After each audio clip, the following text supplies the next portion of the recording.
யோர்தான் ஆற்றின் கரையில் மக்கள் கூட்டம் பெருகி நின்றது.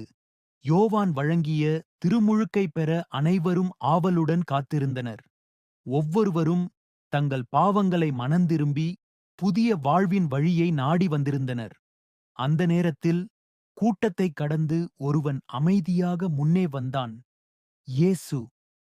ஆள்வினையும் அலறல்களும் நிறைந்த அந்த நெரிசலின் நடுவிலும் அவர் தோன்றிய தருணத்தில் ஒரு அமைதியான புனித நிமிடம் நிலவியது போலிருந்தது.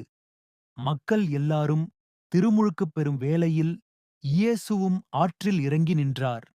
யோவான் அவரை நோக்கி வியப்புடன் பார்த்தான். நீயே எனக்கு திருமுழுக்கு வழங்க வேண்டியவர். நான் உமக்கு எப்படி? என்ற பயத்துடன் அவன் கேட்டான். ஆனால் இயேசு மெதுவாக, இப்பொழுது இவ்வாறு நடப்பது நியாயம். தந்தையின் விருப்பம் நிறைவேறட்டும் என்றார். அப்பொழுது யோவான் இயேசுவுக்கு திருமுழுக்கு பரிசுத்தமாக வழங்கினான். இயேசு நீரிலிருந்து மேலே எழும்பியபோது அவர் இறைவனிடம் அமைதியாக வேண்டிக் கொண்டார். அந்த நேரத்தில் வானம் திடீரென திறந்தது.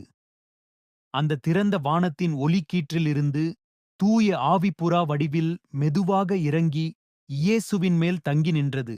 அங்கு நின்றவர்கள் அனைவரும் அந்தச் சிறப்பு நிமிடத்தை பார்த்து அதிசயமடைந்தனர். அதை கடந்த ஒரு கணம் வானத்திலிருந்து ஒரு அற்புதமான பிரகாசமான குரல் ஒலித்தது. என் அன்பார்ந்த மகன் நீயே. உன் பொருட்டு நான் பூரிப்படைகிறேன். அந்த வார்த்தைகள் அந்த இடத்தை புனிதமாய் நிரப்பின. இயேசுவின் முகத்தில் அமைதி, தந்தையின் விருப்பத்தை நிறைவேற்றும் உறுதி, மனிதரை காப்பாற்றும் அன்பு அனைத்தும் ஒன்றாக பிரகாசித்தன.